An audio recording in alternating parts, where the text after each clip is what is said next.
Life insurance एक ऐसा topic जिसे लेकर हर किसी के मन में थोड़ा कंफ्यूजन रहता है। कुछ लोग कहते हैं ये बिल्कुल जरूरी है, कुछ कहते हैं इसकी कोई नीड नहीं है। लेकिन सच क्या है? आज हम इसी कंफ्यूजन को हमेशा के लिए खत्म करने वाले हैं एक बहुत ही सिंपल टेस्ट के साथ। अगर आप भी लाइफ इंश्योरेंस को लेके थोड़ा कंफ्यूज्ड हैं तो टेंशन मत लीजिए, आप अकेले नहीं हैं।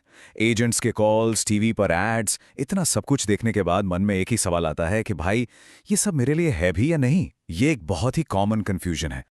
तो चलिए इधर उधर की बात ना करके सीधे उस सवाल पर आते हैं जो सबसे इंपॉर्टेंट है। क्या लाइफ इंश्योरेंस सच में एक जरूरत है या इसके बिना भी आराम से काम चल सकता है? और इसका जवाब सरप्राइजिंगली कॉम्प्लिकेटेड नहीं है। इसकी सच्चाई काफी सिंपल है। तो आइए इस बड़े से सवाल को तोड़कर इसके सिंपल से ट्रूथ को ढूंढते हैं। अब ये कैसे होगा? इसके लिए है एक सिंपल सा 3 क्वेश्चन टेस्ट। जी हाँ, बस ये 3 सवाल खुद से पूछने हैं और आपका जवाब बिल्कुल साफ, एकदम क्रिस्टल क्लियर हो जाएगा। लेकिन टेस्ट शुरू करने से पहले इसके 2 गोल्डन रूल्स हैं। पहला रूल, जवाब देते वक्त खुद से बिल्कुल 100% ऑनेस्ट रहना है। और दूसरा, जवाब प्रैक्टिकल होने चाहिए। सिर्फ ख्याली नहीं बल्कि रियलिटी बेस्ड। रेडी? चलिए शुरू करते हैं। तो सवाल नंबर 1, और ये थोड़ा सीरियस है इसलिए आराम से सोचिए।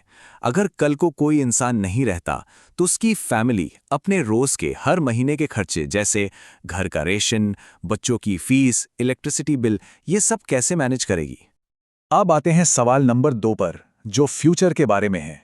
फैमिली के बड़े सपने जैसे बच्चों की हायर एजुकेशन या फिर उनकी शादी, इन बड़े फाइनेंशियल गोल्स के लिए पैसा कहां से आएगा?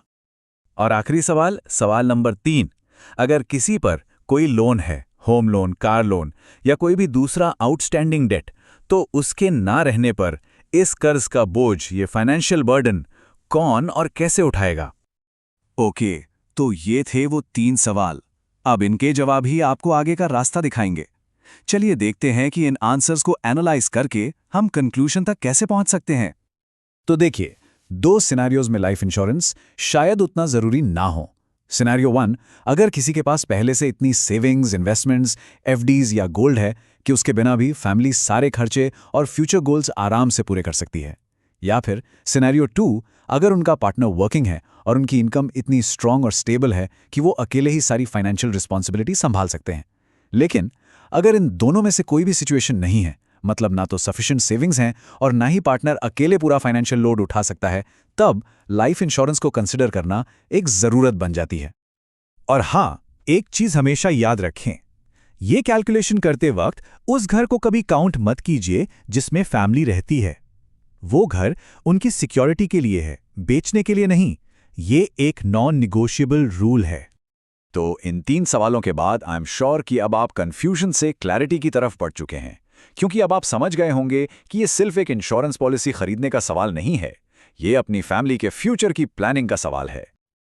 और इस मामले में एक बात बिल्कुल सही है, कंफ्यूजन में मत रहिए और ना ही सिर्फ अंदाजा लगाइए। ये मामला इससे कहीं ज्यादा जरूरी है। तो इस पूरी बात का आखिरी और सबसे इंपॉर्टेंट पॉइंट ये है कि अब गेसिंग से आगे बढ़कर प्लानिंग की तरफ जाना है।